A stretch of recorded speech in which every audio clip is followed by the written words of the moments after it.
So No. now over to you, Katrina. Yeah, I'm just going to share my screen here just to make sure that we're staying on track.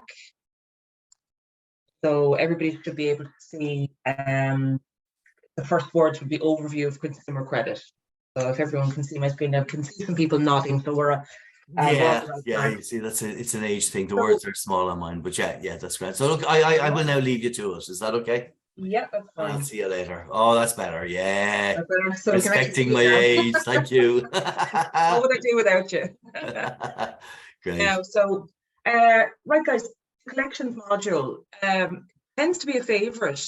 It tends to be a favorite across the students. It is, I would say, out of the 4 modules that you're going to complete, it's one of the subjects that people resonate with most because it's the actual day job. It's what credit is about. It's collecting money. Okay, so it is rolled out in 4 modules. So just the very same as Declan explained before. The first section would give you an overview of consumer credit and corporate credit. That's where you kind of begin. What is credit? How does credit benefit us? How does credit backfire on us at times? And the whole first section is in and around information on the function itself and information or general information on credit. So the role of consumer credit in the world, is hugely important. It keeps the economy going. The importance of credit and financial literacy, so budgeting, managing money. You're talking about loans, you're talking about credit cards, that type of thing. There's a lot of information in there in relation to what credit is, how does it benefit us, and how should we be in control and how we should manage our credit. That's the overview of what credit is, and we kind of deep dive a little bit into that side of things. So the next stage then afterwards is where it starts to get really interesting. So it's the understanding the role of credit in business. So, what is your role as a collector? The importance of your customers, and then dealing with sales and other departments. So traditionally speaking, I think everybody can kind of relate to this. If you're working for any corporation or working for any business, generally speaking, the salespeople that are tend to be glorified. They make sales. Georgina's nodding her head there. So we have this a lot of the time. And we find this in nearly every business. The salespeople are the glorified ones. They made this massive sale, they exceeded their targets. Their targets quarter on quarter. And credit tends to be forgotten about function, which is hugely important as sales function. At the end of the day, a sale is not a sale unless the money lands into the account. And is it the salespeople that collect the money? No, it's not. The salespeople are the ones that make the sale, and then it is you guys. It is the collectors and credit controllers are the ones that are responsible for the actual transaction, bringing that money into the account. So I suppose it's understanding the role of credit in business and understanding the importance of credit in business and kind of giving yourself a little bit more kind of kudos for the job that you do. We have a really, really difficult job as collectors. So it's a difficult job, but it's a hugely important job, and it is as important as the salespeople and indeed the other departments, whether it be statistics and so on. So, the importance of your role in the company and where you fit into the scheme of things is where we would talk about the role of the trade collector. The importance of your customers. So they're not debtors, it's their customers. Without our customers, we are out of a job. We need to make sure. It can be a very emotional job at times where you are doing a really difficult thing. You're trying to get money from somebody or get money from somebody and get them to pay their bills, but you're trying to balance that with maintaining that customer as a regular purchasing customer. So you want to be able to make sure that that customer is happy with the level of service he or she has received beginning to end. From picking it up from where Mr. Salesman made his sale and bringing that through to fruition, getting money on the account and maintaining that customer's happiness with the service that he has received. The importance of customers, we get wrapped up in ourselves at times and we kind of forget that customers are the ones that keep us in a job. So it's kind of maintaining that balance, making sure that customers are paying on time, happy to pay on time, and happy to come back. That's the key to it. So point number 3 then, dealing with sales and other departments. No, it's not just customers that would cause issues within the job or make the job difficult, it is fitting in with these other departments, because a lot of the time within a large organization, and I'm not sure who's in a large organization or a small organization, but each department have their own end goals and their own agendas. Sales want to meet their targets, logistics want to get the stuff out the door, and then the credit department are the ones that are getting the money in on the account and making sure that it is, it is a proper sale. So, we need to be mindful of the fact that sometimes these other departments don't share our ultimate agenda. So it's managing that and fitting in with these other departments and keeping a good relationship with them so that the company really is successful as a whole. That's kind of the initial module is really, in a nutshell, it's a dive into dealing with, customers and other departments and, what is credit, how do we manage it? And then we kind of go further into communication side of things. So this is where it really starts to get interesting now. So you're talking about communication. So how do you communicate with these other departments? And how do you communicate with customers to make sure that you're communicating correctly? So verbal communication side, this is a whole section which is really, really interesting. You could literally talk all day about it. It's all about communicating with these people effectively, getting what you want, but still by the same rationale, keeping them happy. So using the right words and the right questions. So I think this is why people enjoy this module so much, is that a lot of information that you're going to be given on a week-to-week basis, you can use it straight away. And you can actually put it into practice and put it in, start using it on your phone calls straight away, and you'll see a benefit, you'll see a difference, and you'll see an improvement. So like working on the right words, the right questions in order to get the right answers from your customers, again, hugely important. Tone, the timbre, the volume and the speed, at times, and even in my days as a collector, I remember if there was a large debt that had to be brought in, or a large bill that had to be brought in, and in yourself you're a little bit nervous. And what you do when you're nervous, you speak quickly and you make it a little bit more high pitched. And even though we think we're the only ones who realize that, we're not. People do realize that on the other end of the phone, and it can have an impact on the results that you get on that call. You need to make sure that your tone and your timbre, your volume, your speed, that it's all moderated so that you are effectively communicating with that person on the other end of the phone. What you say and what they hear, that's kind of like, what the hell does that mean?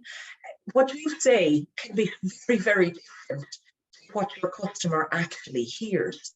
Which can be, it's making sure, again, it's all about effective communication. It's developing in your mind exactly what results you want to get from that phone call. We'll dive into the whole phone call thing a little bit later, but making sure that you know what you want from that customer, and making sure that what you're saying is indeed what they're going to hear from you.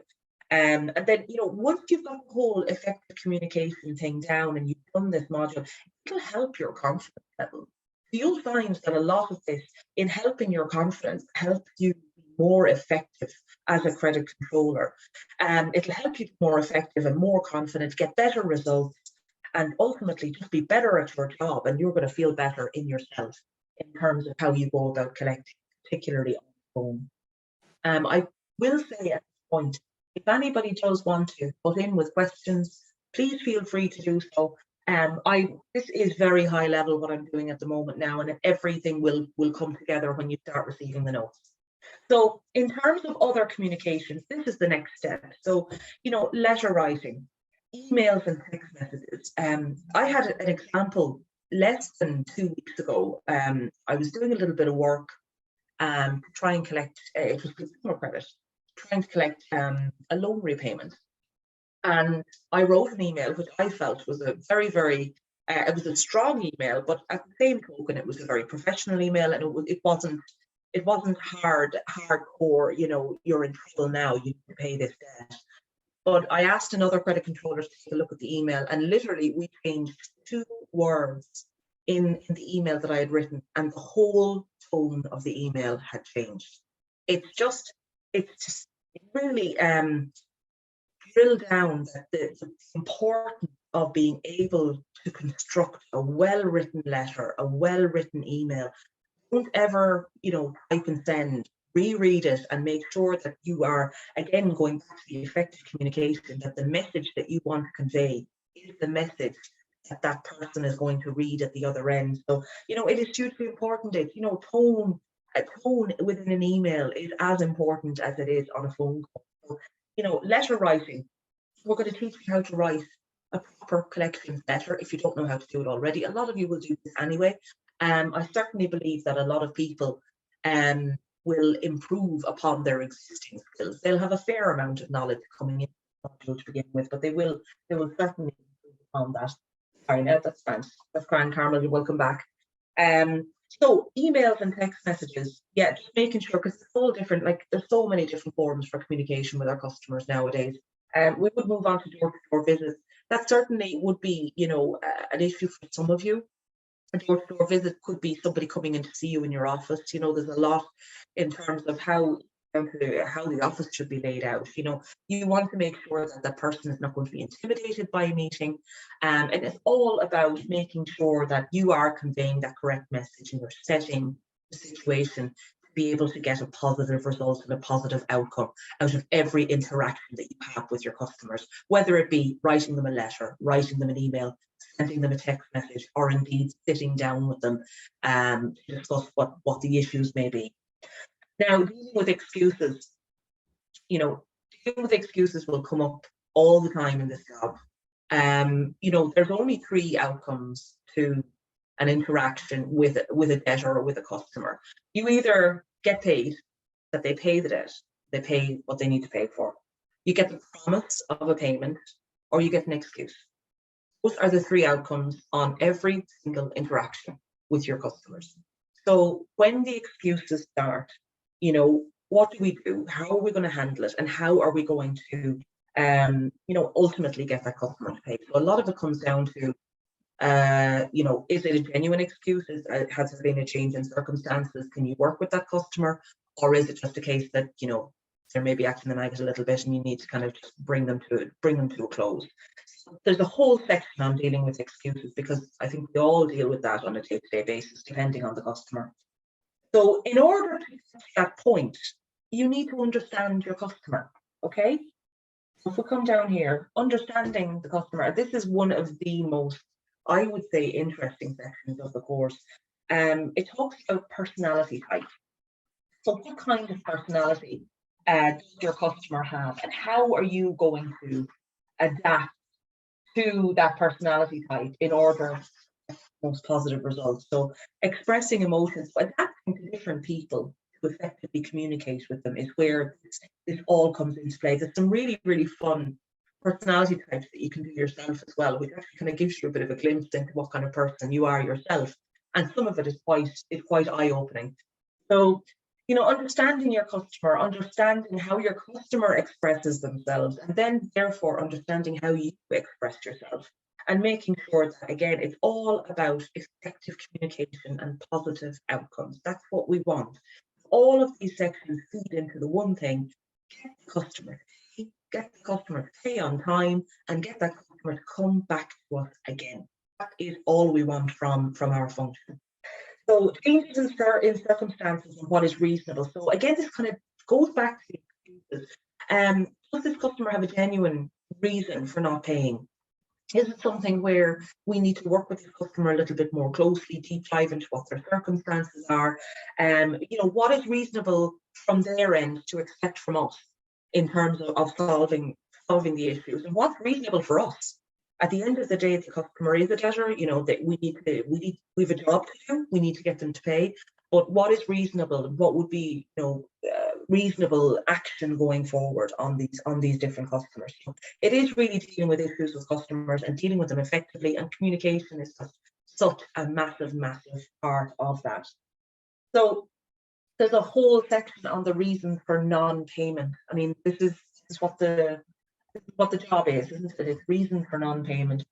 So, if the customer can't pay, if they cannot pay, if the money is simply not there, what do? We need to get the facts. We need to get the facts around the case, the facts around the customer, what the situation is, how severe is the situation. And then, we need to bring in our negotiating skills. So at the end of the day, even though circumstances may have changed, the debt hasn't. The debt is there, and it is your job to collect it. So, your negotiating skills would come into play massively in this. So you're going to sharpen on your existing skills. You're doing this. You're all doing this on a day-to-day basis already. So it's really kind of sharpening up in these areas and getting better at it, and once you get better at something, you get more confident. So it's all coming into the same thing, improving on your existing skill set. Now, with the customer won't pay, that's a different situation completely. So how do we deal with that?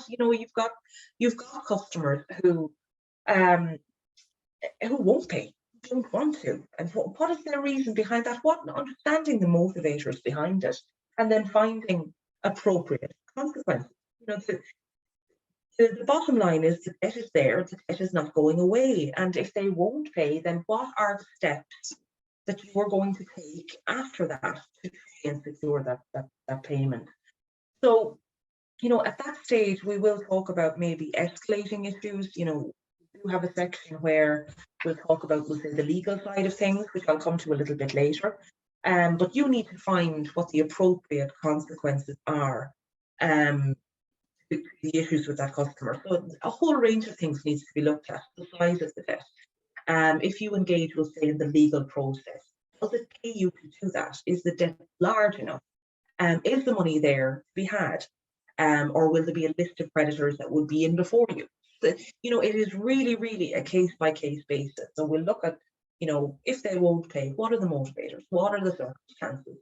And then, as I said, finding the appropriate consequences, or finding the appropriate steps to take after that. Now, if the customer shouldn't pay, we're not saying this. Maybe we've done something wrong. If a customer has not received an invoice, why are you trying to collect payment? Of course they shouldn't pay if they haven't got an invoice. If the invoice is incorrect, no, they shouldn't pay. If there's an issue with the service that they got, we need a lot of these things. As I said, nobody is perfect. No company is perfect. If the customer shouldn't pay, it's up to you to determine whether or not the case is genuine. What is the reasons behind the customer not paying? And then that's where you start to wear all of your hats as credit collector, as customer service agent, as salesperson, as all-round nice person. I'm going to solve this issue for you in order to enable you to pay. So that's why, again, to go back to the importance of credit, it's not just a credit hat we wear. We wear a sales hat, we wear a customer service hat, we wear a counselor hat. There are so many different aspects to our jobs. And that's why, again, it might sound like I'm jumping back a lot of the time, but it's all feeding into the same place. Effective communication, adapting to the person that you're dealing with, and making sure that you're wearing the correct hat. But it's all feeding into the one ultimate goal, which is to get that customer to pay and get them to come back again. It's all of these different pieces of information. It's a jigsaw puzzle that will all come together, and the end picture is the customer paying. So, taking the proper steps. If the customer shouldn't pay, taking the proper steps, there's where your different department hat is going to go on. You're going to have to go back to sales. They negotiated a discount, and suddenly the discount has been forgotten about. So you need to, address the salesperson. You need to go back to logistics. The equipment, the stock was meant to be there on such a date. So, all of these different things, you wear many hats, but because you've gone through this, and because you've looked at your verbal communication, you've looked at your letter writing, you've looked at developing your concept, what you say, what's here, all of that is going to help you deal with all of these issues, keeping the customer at the forefront of the experience, making sure you resolve whatever issue there, and ultimately the ultimate outcome is you get payment and you bring that payment. And look, it's in there a second time, dealing with excuses. We will deal with excuses all the time. If you make 50 calls in a day, you're going to get 10 excuses on 10 calls, if not even more. So it's something that continues to pop up throughout this entire module, because it is something that we deal with all the time. Next, excuse me. The next kind of part of the course then is phone calls. Now, I don't know about you guys. I don't know specifically what companies you work for, but certainly when I was in credit, um, most of my communication was done on phone calls. You know, you've got phone calls and emails, and particularly since the pandemic, people have changed the way they do business. You know, there's so many people now working from home, you've got hybrid roles now, people who are 100% remote. The whole thing of actually going out and meeting customers, while it still happens, it's not as frequent as it used to be. So it's made telephone communication far more important than it ever was. And it's driven it to, it is the most used method of communication with our customers and with those other departments that we deal with. So we really deep dive into the stages of a phone call. Every phone call should have a start, a middle, and an end. You've got emotions, logic, and power, all of these different things that will come into play. Who are you dealing with? What is it that you want out of that call? What is it that you're trying to achieve? But then try and think of the person on the other end. What are they trying to achieve? You're trying to balance all of those things.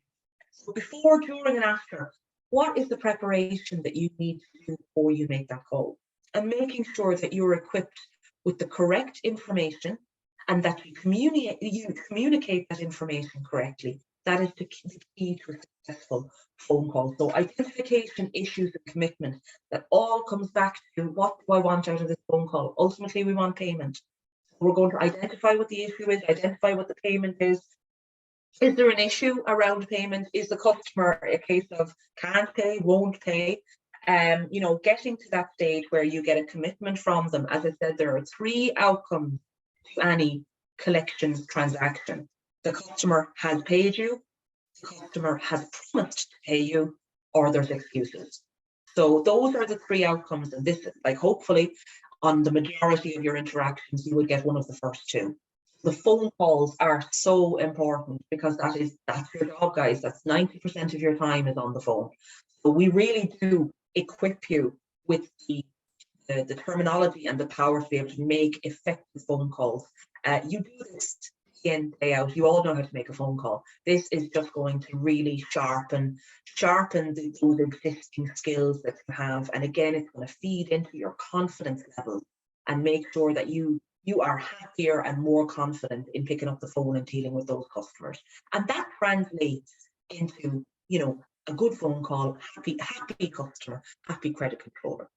So next, as mentioned, with the next section, then we talk about the legal side of things. Now, the legal side of things, you know, we don't deep dive into it because ultimately we would hope to be paid before it ever gets escalated to that point. But certainly it does happen where a customer would end up, or you would end up going down with, say, the legal customer. So what we kind of teach in that module, we talk about data protection. Everybody is aware of GDPR now and the importance of GDPR and the severity of, you know, the penalties if there's a GDPR breach. So you need to make sure that you've got, you know, that you know what you can and what you can't do when it comes to data protection.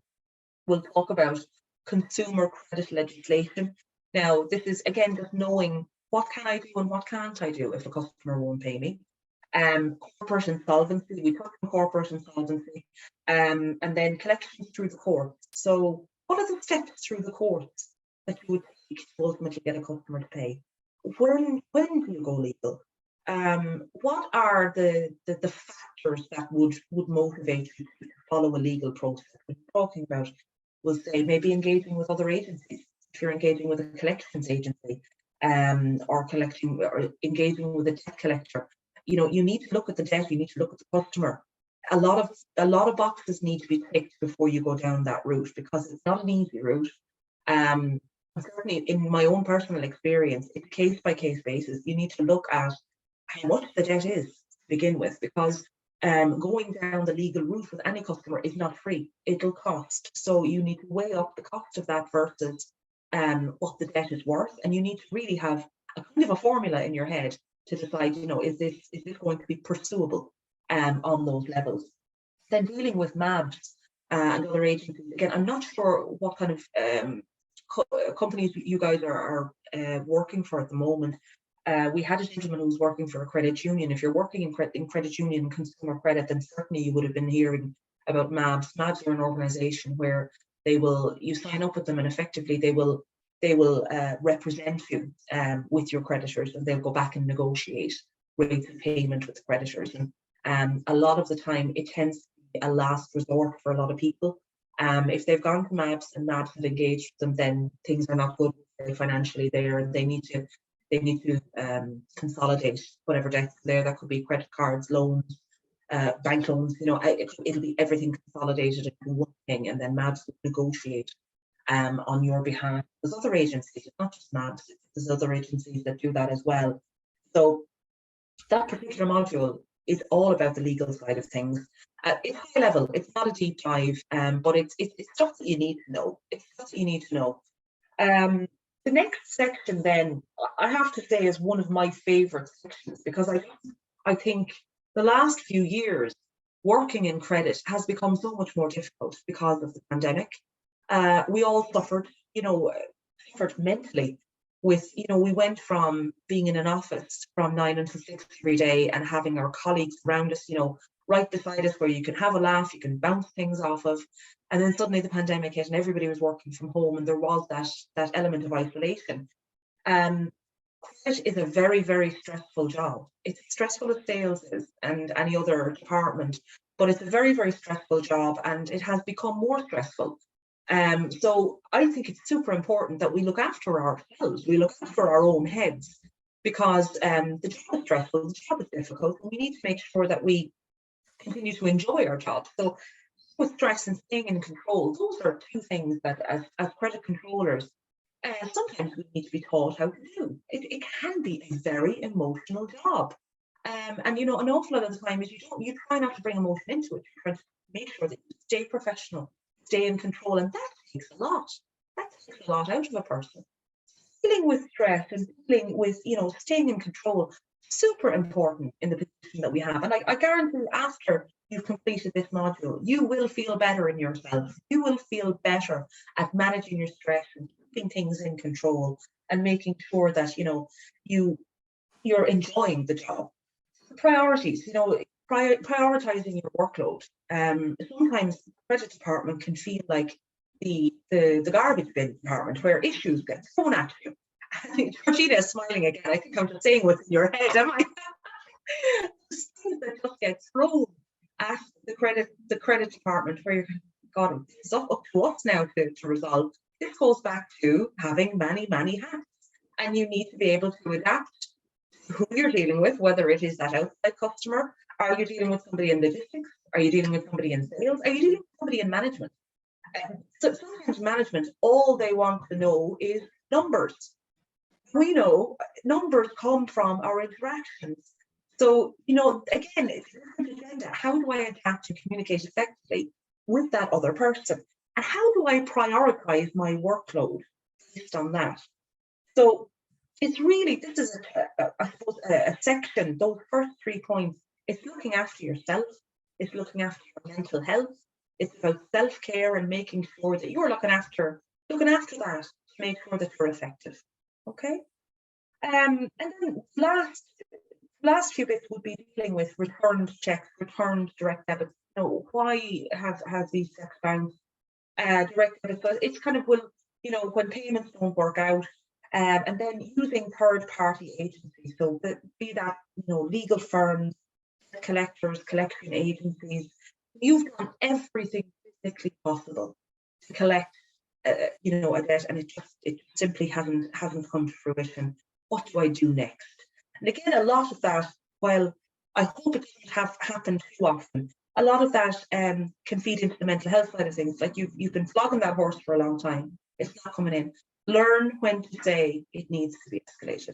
Learn when to say, right, that's it from my side. I've hit that point. Now we need to engage with another company. We need to engage with another department, whatever the case may be. End of the module, then there is the conclusion and wrap up.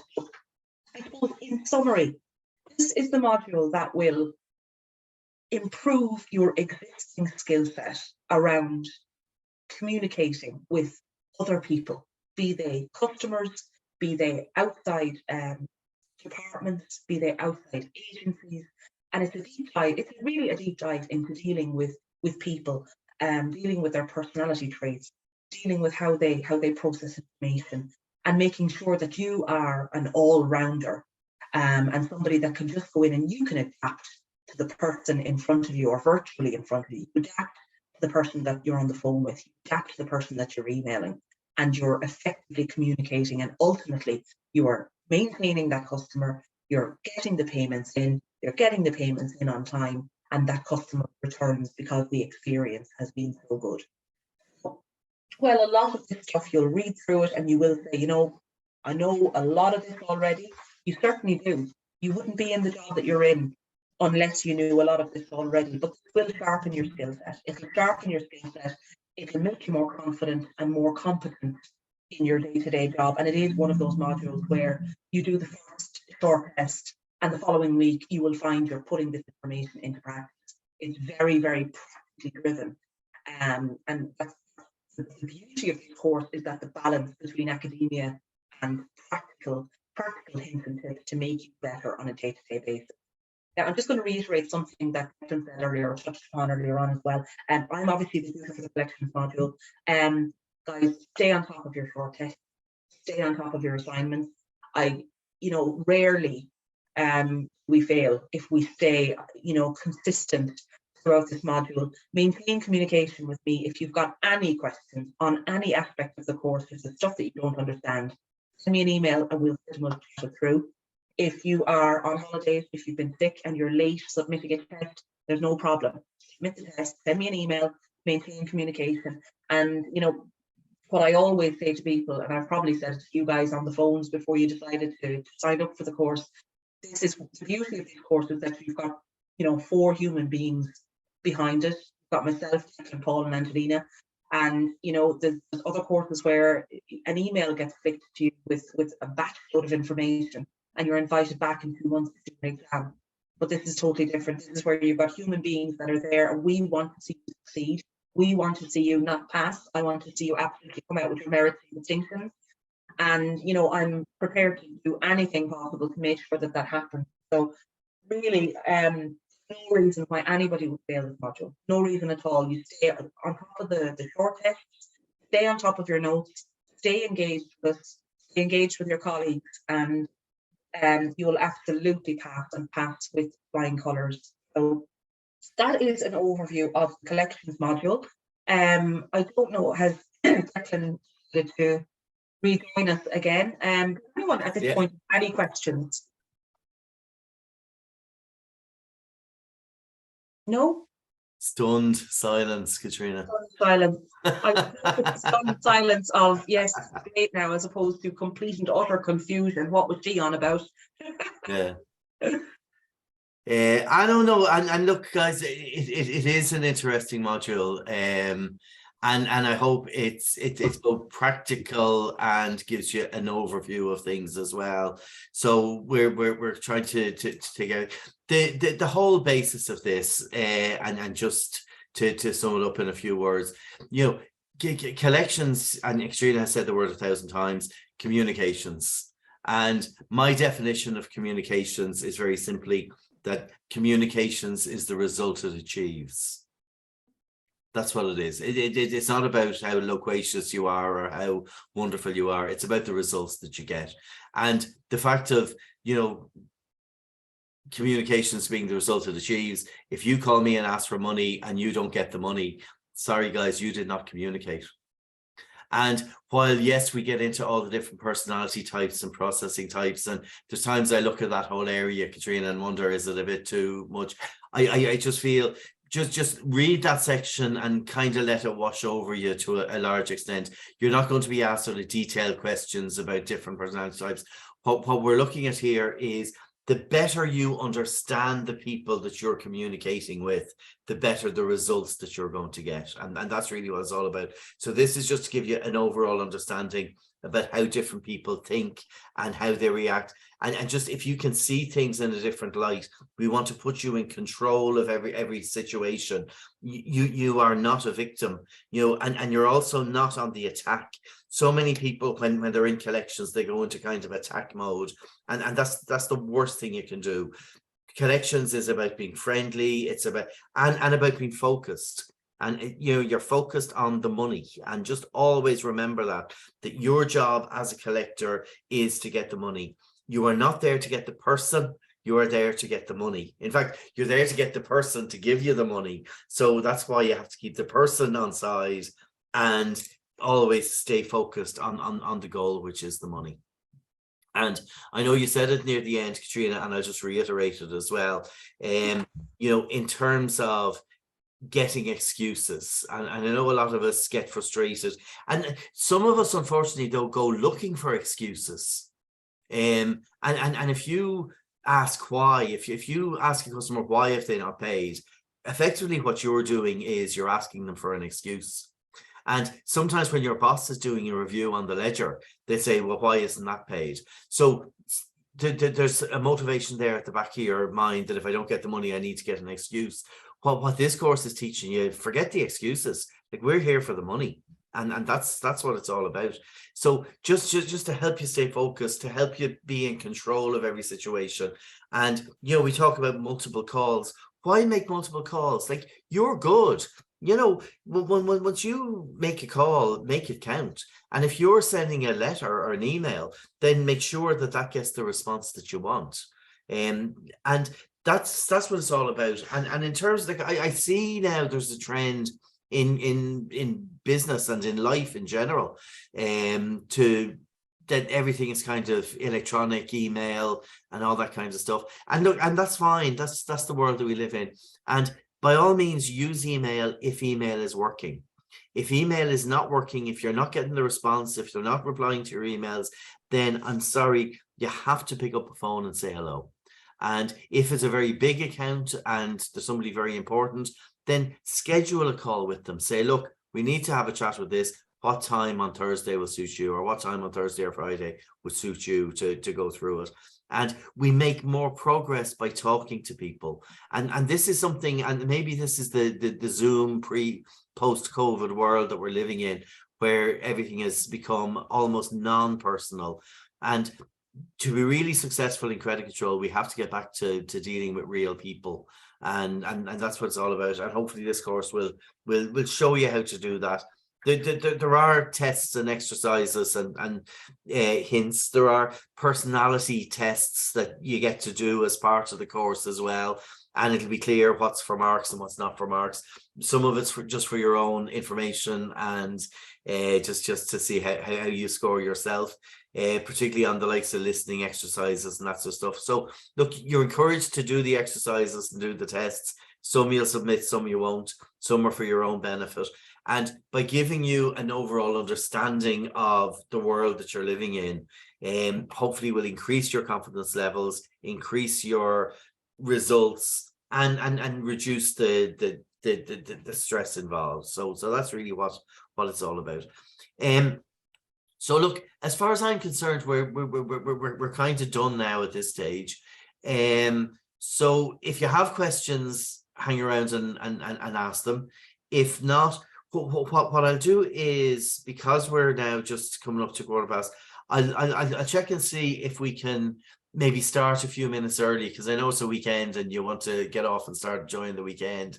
So guys, what I'll see if we can get started at, say, 25 to 12, and that'll give us, you know, wrap it up, you know, a few minutes early. So 25 to 12, we're going to come back with international. That then will run till about 12:05, and then we'll do the law after that.